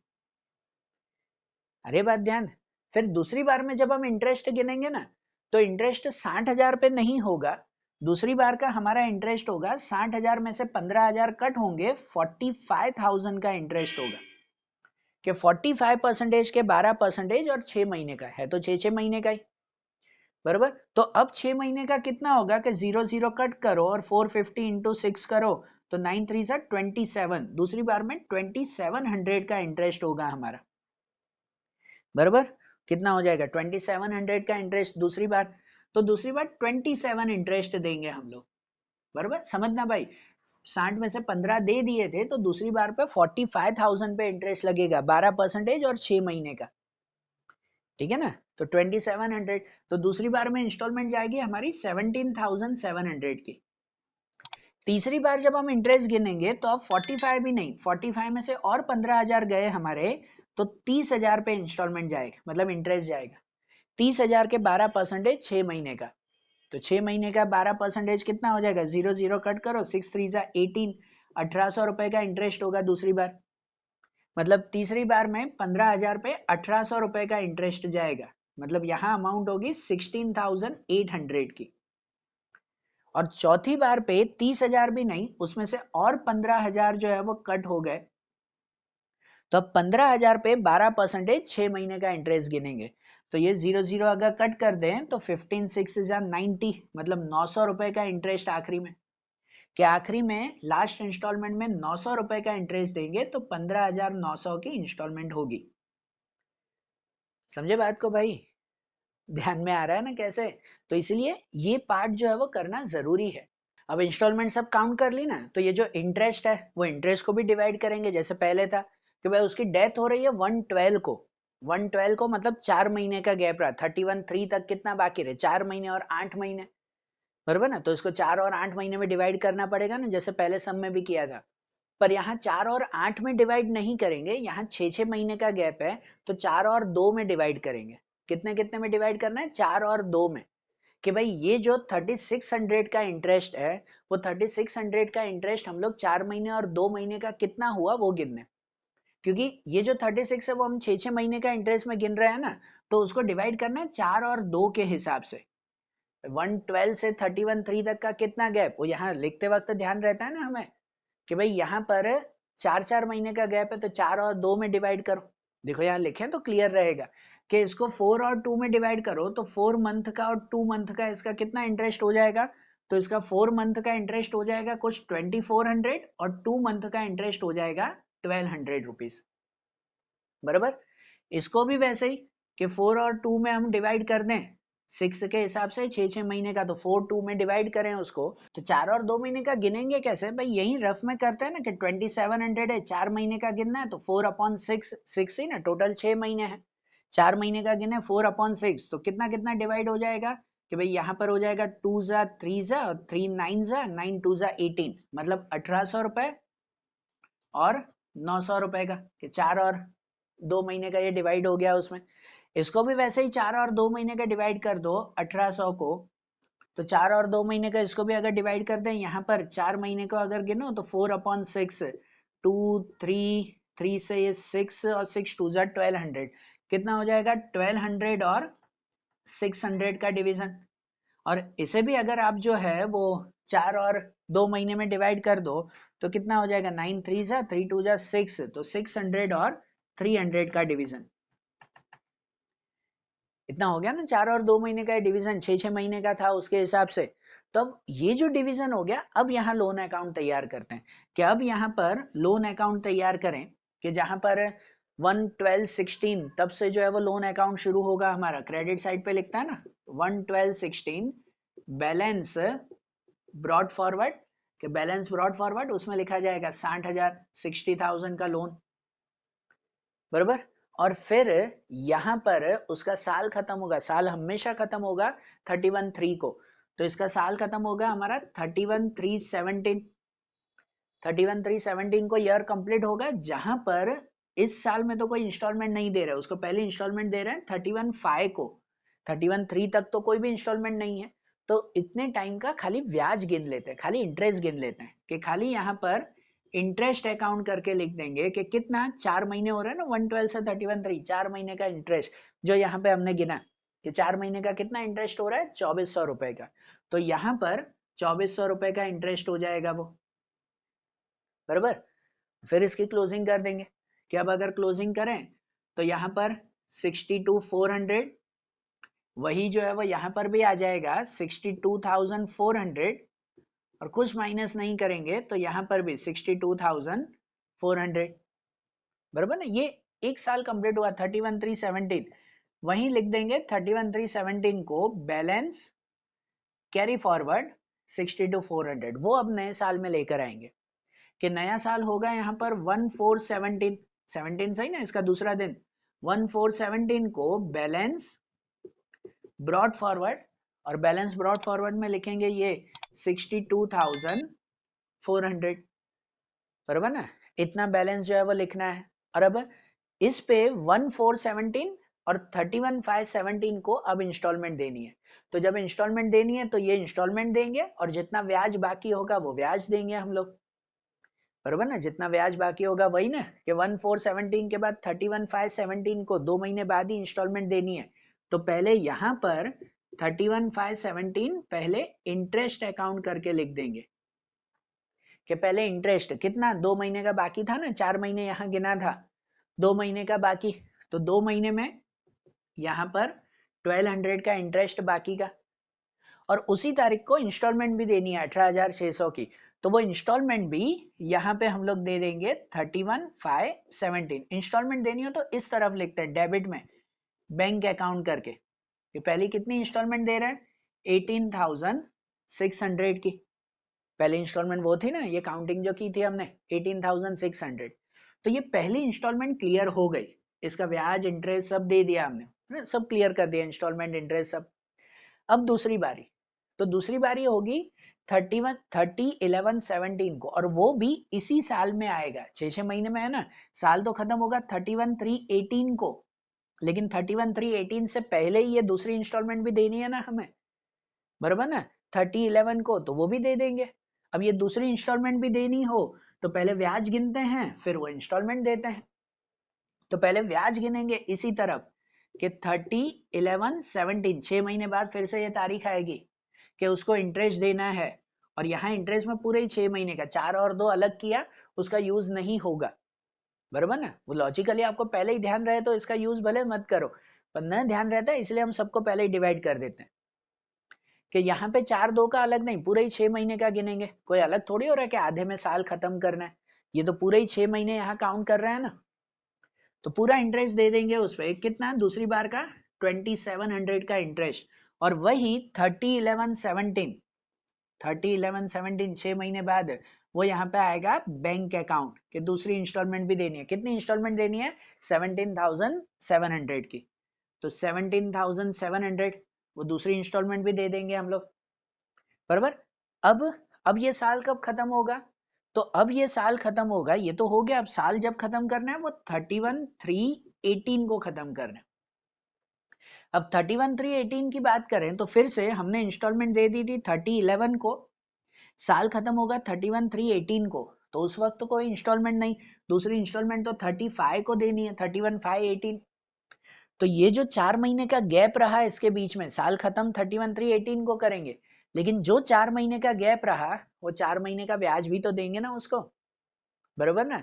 तो यहाँ पर फिर से 4 महीने का ब्याज गिनेंगे इंटरेस्ट अकाउंट, और 4 महीने का कौन सा ब्याज है, तो 2 तो हमने दे दिए, जो तीसरा बचा था ना उसके 4 महीने का ब्याज, ये 4 महीने का कितना ब्याज हो रहा है उसका, 1,200 रुपए का, तो वो 1,200 रुपए का यहाँ पर हम लोग ब्याज देंगे। समझ आ रही है बात है, ऐसे होगी ना इसकी काउंटिंग, ठीक है, ध्यान में रखना। अब ये जो हुआ, अब ये साल क्लोज करेंगे, अब जो है वो इसकी क्लोजिंग करें कि अब इस तरफ का टोटल देख लें कि भाई इस तरफ कितना टोटल आ रहा है, ये 0 6 और 7 13 और 15 ऊपर 1 3 4 5 6 7 और 6 67,500, तो यहाँ पर भी लिख देंगे हम लोग कि 67,500, बराबर ना। और 67,500 में से यहाँ पर अगर ये दोनों हम लोग माइनस करें कि कितना हो रहा है ये, कि 35 और ये 36, यहाँ पे माइनस कर रहे हैं 36,300, बराबर। 36,300 वो माइनस होगा तो कितना बचेगा हमारा, 201 और 3 31,200 ये बचेगा, कि ये 31,200 बचा, वो यहाँ पे 31,318 को बैलेंस कैरी फॉरवर्ड करके लिखेंगे कि अब ये दूसरा साल खत्म होगा, 31,318 इतना बैलेंस बचा, बराबर ना। आप कैलसी में काउंट करना कितना हो रहा है, फिर अब इसको नए साल में ले जाएंगे 1418 कि 1418 को फिर से बैलेंस ब्रॉड फॉरवर्ड करके लिखेंगे। अब ये बैलेंस ले आएंगे 31,200 का, बराबर।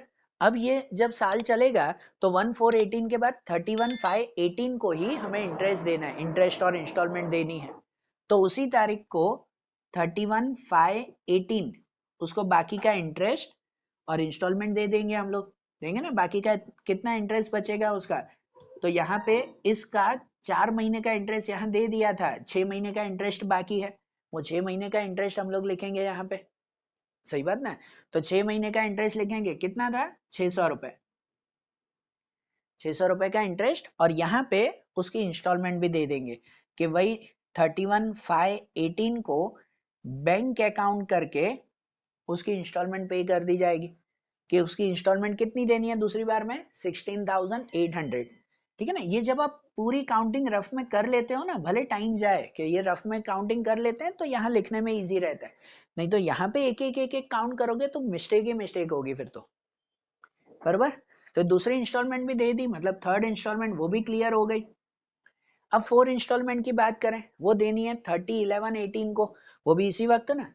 4 इंस्टॉलमेंट में भी पहले हम ब्याज दे देंगे, फिर बाकी की इंस्टॉलमेंट।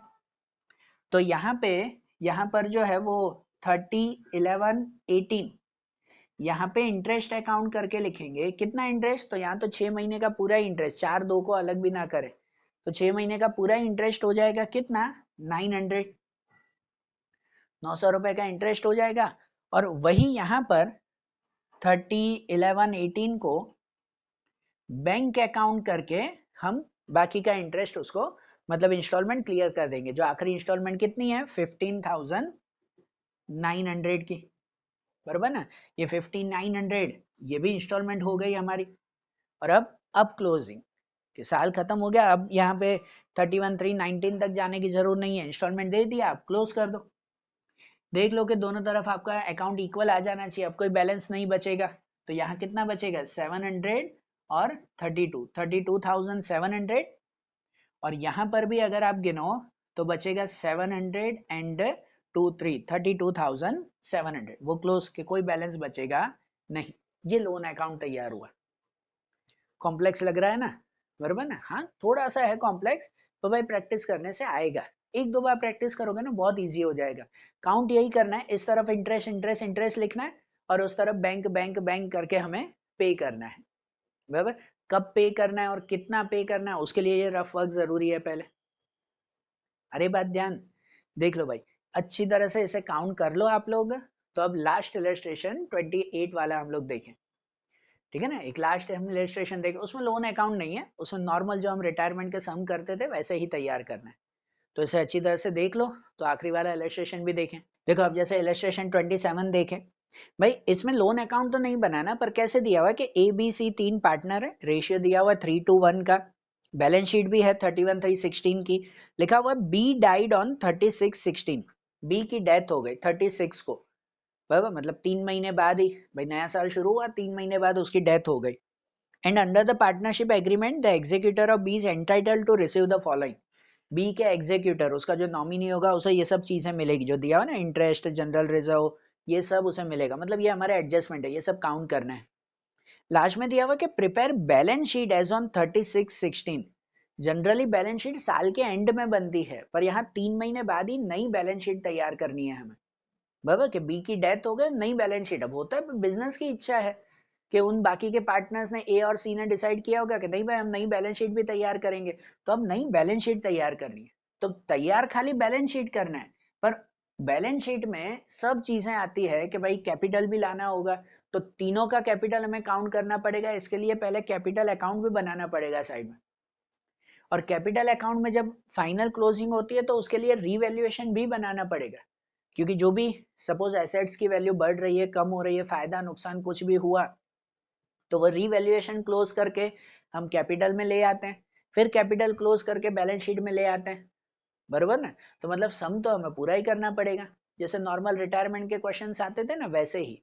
पर यहाँ बैलेंस शीट बन रही है 3 महीने बाद, तो वो चीज थोड़ा ध्यान देते हैं, वही प्रॉफिट है या इंटरेस्ट है उस पर 3-3 महीने देखने पड़ेंगे हमें, ठीक है ना। तो समझना भाई कि कैसे काउंट करना है। तो जैसे पहला एडजस्टमेंट दिया हुआ कि इंटरेस्ट ऑन कैपिटल 10% है, 10% इंटरेस्ट ऑन कैपिटल खाली बी को, बी की डेथ हो रही है ना, तो उसी का ही खाली इंटरेस्ट गिने, बाकी दोनों का इंटरेस्ट तो बाद में गिनेंगे, वो कहाँ जा रहे हैं, ठीक है। तो उसका इंटरेस्ट पर लिखेंगे तो तीनों का ही, ऊपर कैपिटल अकाउंट दिया हुआ ए बी सी 90 90 80, तो यहाँ पर कैपिटल अकाउंट बना ही रहे हैं तो पूरा ही लिखेंगे ना कि बैलेंस ब्रॉड फॉरवर्ड, तीनों का कैपिटल लिखें 90,000 90,000 और 80,000, बराबर, ये तीनों का कैपिटल। और इसके ऊपर इंटरेस्ट गिनेंगे कि इंटरेस्ट ऑन कैपिटल तीनों पे नहीं गिनना है भाई, जिसकी डेथ हुई है उसी का खाली इंटरेस्ट गिनेंगे। कितना 10% पर एनम का है, पर एनम मतलब कि पूरे साल के 10%, पर यहाँ तो 3 महीने का गिनना पड़ेगा। तो यहाँ लिख रहे हैं कि 90,000 का 10% के हिसाब से 3 महीने का इंटरेस्ट होगा। तो कितना हो जाएगा उसका इंटरेस्ट, के 4 से इसको काउंट करें तो 4 से 225 और पीछे 0 हो जाएगा, बराबर ना, कि 2250 इतना हो जाएगा ना उसमें इंटरेस्ट है, कि 4 के अकॉर्डिंग गिनेंगे उसको 2 और 10 में भी फिर 2 और 5, हाँ। तो मतलब उसका इंटरेस्ट ऑन कैपिटल जाएगा 2250 का, कि इतना उसको ब्याज देना है 3 महीने के हिसाब से। तो अब ये जो काउंट किया 2250, इसकी दूसरी एंट्री कहाँ करेंगे, एडजस्टमेंट है भाई कि दूसरी एंट्री कहाँ पर होगी इसकी, तो ऐसे इसकी दूसरी एंट्री यहाँ रीवैल्यूएशन में तो नहीं, ये थोड़ी प्रॉफिट एंड लॉस थोड़ी है बिजनेस का जो वहां पे रीवैल्यूएशन में, तो जब रीवैल्यूएशन करते हैं एसेट्स लायबिलिटीज का तो लिखते हैं, यहाँ कोई रीवैल्यूएशन थोड़ी कर रहे हैं। तो ये कहाँ पे जाएगा हमारा, ये जनरली बैलेंस शीट में जाता है, पर कहाँ बैलेंस शीट में जाएगा नहीं है ना ध्यान, तो इसे है ना नोट रखो, नोट रखो, मैं लास्ट में बताऊंगा कि ये बैलेंस शीट में ये अमाउंट कहाँ पे लिखनी है, इसकी दूसरी एंट्री बाकी है वो नोट रखो, ठीक है ना, मैंने इसे स्क्वायर करके रखा है कि इसको देखेंगे, तो मैं समझाऊंगा आखिरी में कि ये अमाउंट कहाँ और क्यों जाएगी। तो ये हुआ। फिर है शेयर इन जनरल रिजर्व, कि जनरल रिजर्व बांटना, ऊपर जनरल रिजर्व है ना 18,000 रुपए, वो 18,000 तीनों को बांटेंगे ना हम लोग, बराबर। जनरल रिजर्व तो नॉर्मली हम लोग बांटते हैं इसी तरफ, और जनरल रिजर्व तो तीनों को बांट दी जाएगी उसमें, हाँ उसका शेयर उसको मिलेगा, पर जनरल रिजर्व वैसे भी रखते नहीं, तीनों को बांट देंगे 3-1 के हिसाब से। तो भाई इसको आ जाएगा 9,000 रुपीज, इसको 6,000 और इसको 3,000, है ना, 3, 2 और 1 के हिसाब से इसको आ जाएगा ना, जनरल रिजर्व बांट दिया। फिर उसकी लोन और outstanding interest on loan, loan और उसका इंटरेस्ट भी देंगे। तो भाई लोन है ना कि बी की डेथ हो रही है, उसकी लोन ऊपर देखो 20,000 की पड़ी है लायबिलिटी में, तो उसका लोन तो यहाँ लिख के उसका इंटरेस्ट दे दे कि नहीं, डेथ हो रही है उसकी चीजें तो लिख देना, कि यहाँ पर लोन ऑफ बी करके लिखेंगे, ए की लोन वो नहीं लिखनी है यहाँ पे कैपिटल में, बराबर, वो उसकी थोड़ी डेथ हुई है, वो तो बिजनेस में ही है, उसकी लोन लायबिलिटी में लिखेंगे, बराबर ना। बी की लोन का इंटरेस्ट देना है तो उसकी लोन लिख दें और उसको ब्याज दे दें, कि लोन उसकी 20,000 की है, तो यहाँ पर 20,000 रुपए जो है वो ले लिखेंगे यहाँ पर, और इंटरेस्ट ऑन लोन कि उसके ऊपर 20,000 पे इंटरेस्ट भी जाएगा। कितना इंटरेस्ट होगा तो कुछ मेंशन है कितने परसेंटेज का इंटरेस्ट है, कुछ ना हो तो पार्टनर को कितना 6% इंटरेस्ट देते हैं, और इंटरेस्ट वगैरह है तो 3 महीने का इंटरेस्ट देना पड़ेगा हमें, बराबर ना। तो भाई इंटरेस्ट ऑन लोन वो कितना गिनेंगे हम, 20,000 के 6% गिनने हैं हमें, और 3 महीने का इंटरेस्ट, तो कितना आ जाएगा उसमें कि 0 0 कट करें, ये 2 से यहाँ पर जो है वो हो जाएगा 100, और 3 कि 300 रुपए का उसे इंटरेस्ट देना है ना, लोन का इंटरेस्ट देंगे 300। और ये भी वही कि जो लोन इंटरेस्ट देना है वो कहाँ पे लिखे, कि यहाँ कुछ फायदा नुकसान कुछ होगा, कुछ भी नहीं ना, ये रिवैल्यूएशन थोड़ी, तो इसको भी बैलेंस शीट में लिखना होगा। रिजर्व की दूसरी एंट्री नहीं करते, पर ये जो इंटरेस्ट है वो तो प्रॉफिट लॉस के हिसाब से काउंट करना पड़ता है ना। जनरली जब हम फाइनल अकाउंट तैयार करते थे तो ऐसी सब चीजें ना हम लोग प्रॉफिट एंड लॉस या एप्रोप्रिएशन में लिखते थे, पर यहाँ तो वैसा कुछ बना नहीं रहे एप्रोप्रिएशन, तो इसलिए उसको नोट करो कि बताएंगे ये कहाँ पे लिखना है। फिर उसके बाद है कि value of goodwill is decided at 30,000, कि गुडविल 30,000 की है, तो 30,000 में से उसका हिस्सा ढूंढ कर बाकी दोनों को गेन रेशियो में बांटते हैं ना, यहाँ तो बना भी रहे हैं तो बांटना पड़ेगा ना बाकी दोनों को गेन रेशियो में। तो कैसे करेंगे यहाँ पर कि देखो 30,000 की गुडविल है, उसमें से बी का हिस्सा अगर ढूंढ ले तो उसका रेशियो 2/6 होगा कुछ, 2/6 ना, 3:1 के हिसाब से। तो 2/6 में उसके हिस्से की गुडविल कितनी हो जाएगी? तो उसके हिस्से की गुडविल यहाँ हो जाएगी 5 और 2 10,000 रुपीज, कि 10,000 यहाँ पे प्रीमियम ऑफ गुडविल करके लिखेंगे। क्रेडिट साइड पे देते हैं ना, जो रिटायर होता हो या जिसकी डेथ होती हो, यहाँ 10,000, और ये गुडविल की यहाँ पे एंट्री होगी, वो बाकी दोनों को गेन रेशियो में बांटेंगे। बना रहे हैं तो बांटना ही पड़ेगा ना दोनों को। और गेन रेशियो कहाँ? गेन रेशियो हम न्यू माइनस ओल्ड करते हैं, तो न्यू रेशियो कुछ है नहीं दिया हुआ भाई, कोई न्यू रेशियो। तो कैसे करेंगे कि जो ओल्ड रेशियो है ना हमारा 3:1 का, मैं यही रफ काउंटिंग करना हूँ, समझना। 3:1 में से अगर एक की डेथ हो गई तो बाकी दोनों को ही हम लोग गेन रेशियो मानेंगे। न्यू ना दिया गया हो तो ओल्ड को ही गेन रेशियो मान लेते हैं। मतलब 2, उसकी बी की डेथ हो गई तो उसका रेशियो कट करो तो बाकी 3:1 वो गेन रेशियो हो गया। और उसी रेशियो के हिसाब से यहाँ पे हम लोग प्रीमियम ऑफ गुडविल करके बांट देंगे, कि प्रीमियम ऑफ गुडविल बाकी दोनों 10,000 3 और 1 में अगर बांट दें तो इसको 7,500 और इसको 2,500 रुपए, बराबर ना। ये दोनों को गुडविल हो गई हमारी। अरे बात ध्यान, तो ये गुडविल की एंट्री भी हो गई। फिर उसके बाद है कि share of profit up to the date of death on the basis of last year sale and profit. Sale of the year 15, 16, 12 lakh, first 3 month sale 450, net profit of 15, 16 240। अब देखो भाई, वो 3 महीने के बाद उसकी डेथ हुई है, तो 3 महीने काम किया, 3 महीने का प्रॉफिट तो देना पड़ेगा ना। और वो 3 महीने का प्रॉफिट कैसे दे रहे हैं? तो वो है कि सेल और नेट प्रॉफिट की कंपैरिजन करके, सेल और नेट प्रॉफिट के बेस पर, कि देखो दिया हुआ है कि 2015-16 लास्ट ईयर की सेल 12 लाख की थी, कि लास्ट ईयर की सेल 12 लाख की थी, तो उसके हिसाब से नेट प्रॉफिट लास्ट ईयर का 2,40,000 हुआ है ना, 2,40,000 उसका प्रॉफिट हुआ, दिया हुआ है ना लास्ट का प्रॉफिट। और इस साल 3 महीने की सेल 4,50,000 हुई है, तो 3 महीने की सेल 4,50,000, तो 3 महीने का प्रॉफिट कितना होगा? समझे बात है? ऐसे सेल और नेट प्रॉफिट की कंपैरिजन करनी है कि भाई लास्ट ईयर पूरे साल की सेल 12 लाख, तो प्रॉफिट 2,40,000 का। तो अब 3 महीने की सेल 4.5 लाख, तो 3 महीने का प्रॉफिट कितना? काउंट करते हैं ना कि 4,50,000 इंटू ये 2,40,000 और डिवाइड बाय 12 लाख। अगर काउंट करें कि भाई ये 5 जीरो तो कट हो जाएंगे, 12 से ये कट हो जाएगा कि 2, बराबर ना। 2000 और 2000 मल्टीप्लाई बाय 45, तो 45 2 90 और 1000, 90,000 का प्रॉफिट होगा, कि 90,000 का प्रॉफिट, उसमें से उसका हिस्सा देना है, कि 90,000 में से उसका हिस्सा हो जाएगा कितना? 2/6 के हिसाब से, उसका रेशियो तो 2 ही है ना, कि 2/6 के हिसाब से उसका प्रॉफिट हो जाएगा 3 महीने का 30,000 रुपए, कि 30,000 का उसको प्रॉफिट देना है 3 महीने का। अरे बात ध्यान, तो वो प्रॉफिट भी यहीं पे ही देंगे, P&L अकाउंट करके लिखेंगे कि 3 महीने का उसको प्रॉफिट दे रहे हैं 30,000, इसको ही देना है, बाकी दोनों को प्रॉफिट नहीं देना है अभी, क्योंकि वो दोनों तो यहीं बैठे हैं भाई बिजनेस में, उसकी डेथ हो गई तो उसको दे देंगे हम जो भी देना है। और ये भी प्रॉफिट है, ये जो इंटरेस्ट गिना, प्रॉफिट गिन रहे हैं, अब इसकी भी दूसरी एंट्री कहाँ? वो यहाँ प्रॉफिट में नहीं, ये रिवैल्यूएशन नहीं हुआ है, रिवैल्यूएशन का प्रॉफिट लॉस यहाँ लिखता है। यहाँ तो प्रॉफिट दिया है, तो इसका प्रॉफिट भी आखिरी में एक और एंट्री पे डालना होगा हमें, ठीक है। समझना भाई ये सब चीजें कि कहाँ पे हमें रखनी है, आ रही है ना बात ध्यान? तो इसे भी नोट करो। फिर उसके बाद 6 में है कि patent are to be written off fully, कि पैटर्न्स को निकाल देना है, पैटर्न्स की वैल्यू खत्म हो गई हमारी, ऊपर पैटर्न्स कितनी है 25,000, तो उसको निकाल देना पूरा ही लॉस। तो पूरा लॉस मतलब यहाँ एसेट्स में तो उसकी वैल्यू 0, वहां लिखनी नहीं है।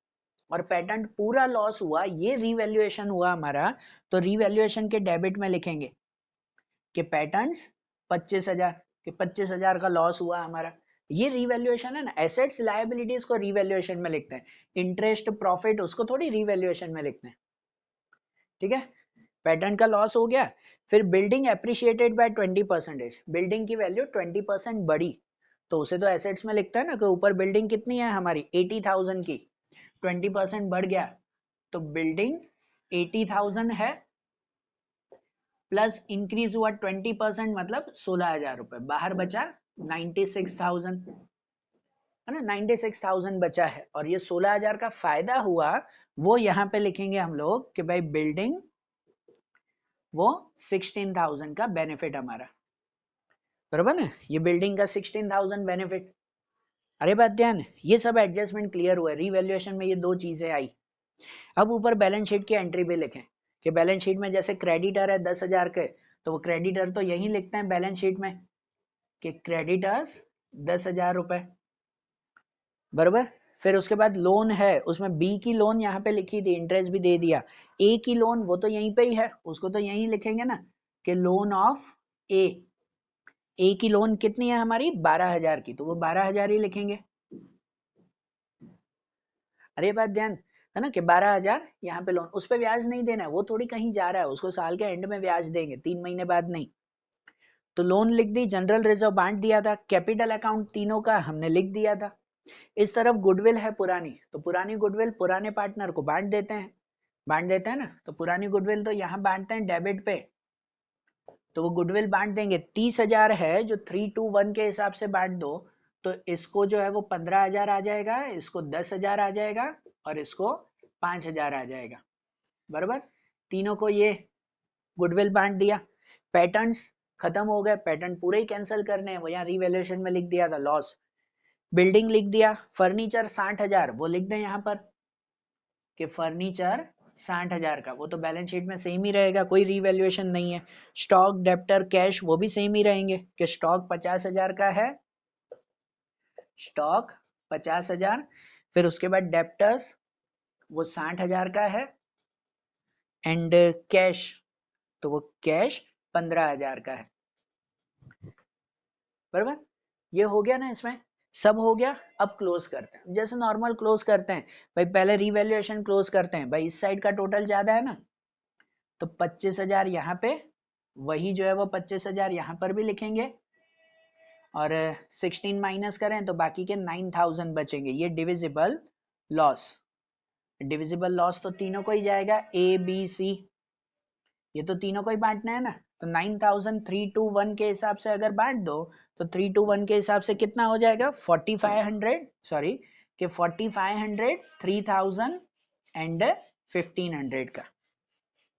और ये लॉस ट्रांसफर करेंगे कहाँ कि यहाँ क्रेडिट में है ना, तो वो डेबिट में ट्रांसफर करेंगे कि डिविजिबल लॉस वो तीनों को मिल जाएगा 4500, 3,000 एंड 1,500, ठीक है।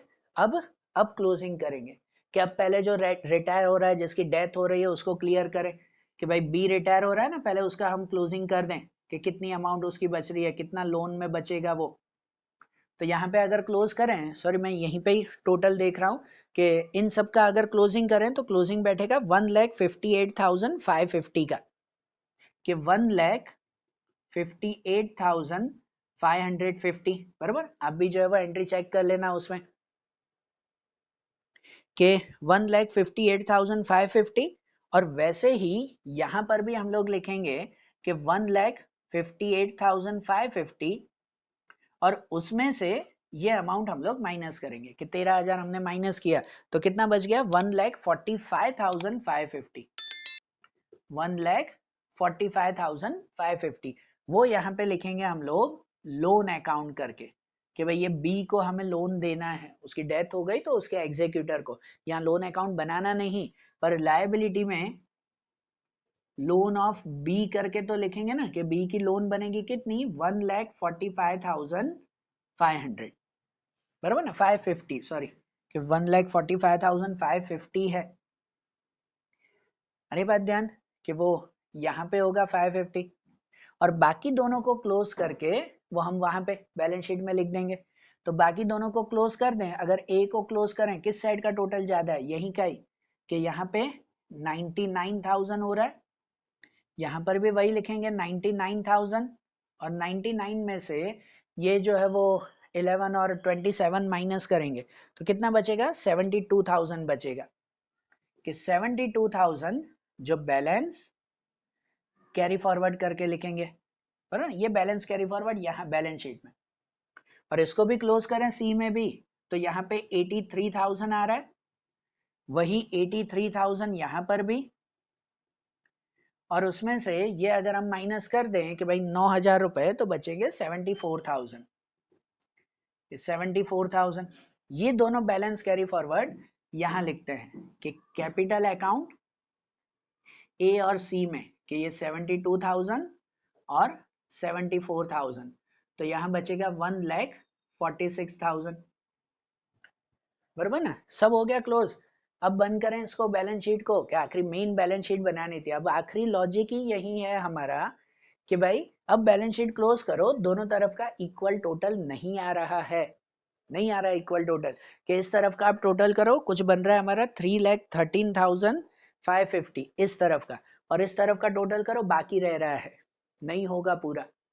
क्यों नहीं होगा? क्योंकि ये जो 3 एंट्री है ना, वो 3 एंट्री हमारी एसेट्स में लिखनी है, एसेट्स में लिखनी है। क्यों एसेट्स में लिखनी है हमें? तो ध्यान दो भाई, बी की डेथ हुई, सब हमने काउंट कर लिया कि टोटल उसको इतना देना है, ये लायबिलिटी है कि 1,45,550 देना है हमें।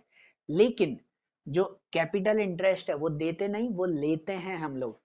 यहाँ अकाउंट में तो लिख दिया कैपिटल अकाउंट में काउंट करते वक्त, लेकिन ये कैपिटल इंटरेस्ट वो देना नहीं है, लेना है। ये जो इंटरेस्ट ऑन लोन है वो भी तो उसके अकॉर्डिंग काउंट करना है, लेना है हमें, और ये प्रॉफिट भी। तो इसलिए ये तीनों चीजें जो है वो यहाँ पर हमें काउंट करनी होगी कि ये चीजें उनसे लेनी है, तो वो एसेट्स में। जो इनमें अगर देखो तो इन्होंने profit and loss suspense account करके लिखा है कि इसकी दूसरी एंट्री नहीं हुई है। चलो और आसान अगर करो, और आसान, क्या लेना है देना है उसको अगर झंझट में ना जाओ, तो ये सब एंट्री हम लोग वहां पे करते हैं ना, कहाँ करते हैं? पीएनएल एप्रोप्रिएशन में। एप्रोप्रिएशन बनाया, जो इंटरेस्ट वगैरह होता है हम एप्रोप्रिएशन में एंट्री करते हैं। यहाँ एप्रोप्रिएशन तो हमने बनाया ही नहीं है, नहीं बनाया है ना, तो इसलिए वो एप्रोप्रिएशन का ही सस्पेंस अकाउंट करके यहाँ पे लिखा जाएगा हमारा। अब अगर एप्रोप्रिएशन बनाते, प्लस माइनस करते, तो बाकी का मिलता। बरोबर, या सिंपल लिखो कि यहाँ ये लोन अकाउंट आया, वो हमने यहाँ पे लिखा लायबिलिटी में, और ये तीनों जी की जो एंट्री बाकी है उसकी सेकंड एंट्री जाएगी एसेट्स में। एसेट्स में तीनों अलग अलग करके लिखोगे तो भी ठीक है, और इनकी तरह के पीएनएल सस्पेंस अकाउंट करके लिखोगे तो भी ठीक है, तो दोनों का टोटल इक्वल बैठेगा। नहीं तो बैलेंस शीट बैठेगी ही नहीं, कि ये तो काउंट करना ही रह जाएगा फिर सेकंड एंट्री में। बराबर, तो यहाँ पे लिखेंगे कितना, 32,550, कि 32,550 वो यहाँ पे एक एक्स्ट्रा अमाउंट आएगी लोन के अलावा। फिर अब टोटल करेंगे कि अब दोनों का टोटल आ जाएगा 3,13,550। बराबर, ये एक लॉजिक था भाई इसमें, और कुछ भी नहीं सम में, पूरा सम वैसे ही जैसे हम नॉर्मली करते हैं, पर ये एक जो है वो नया लॉजिक आता है पीएनएल सस्पेंस, कि इन सब की दूसरी एंट्री और इजी करो। तो देखो ये क्रेडिट साइड पे है तीनों एंट्री, तो क्रेडिट की दूसरी एंट्री हमेशा कौन सी साइड पे जाती है? डेबिट साइड पे ना। तो डेबिट साइड, बैलेंस शीट का डेबिट साइड मतलब कौन सा हुआ? ये एसेट साइड, तो ये तीनों एंट्री एसेट्स में करनी पड़ेगी। बराबर, कैसे भी करके देखो ये तीनों एंट्री यहाँ पे आएगी हमारी एसेट्स में, तो बैलेंस शीट क्लियर होगा हमारा। अरे ध्यान, लास्ट वाला ये सम अच्छी तरह से ध्यान में रखना, बाय चांस कभी आ गया एग्जाम में कि 3 महीने की बैलेंस शीट बनानी है, तो ये 3 महीने का पीएनएल सस्पेंस लिखना पड़ेगा हमें, तो समझना। क्लियर? देख लो अच्छी तरह से जो है वो सम को पूरा समझ लो। तो अब कल से जो एक्सरसाइज के क्वेश्चंस हैं वो रिवीजन में आप लोग कंटिन्यू करना फिर। ओके, चलो, थैंक यू।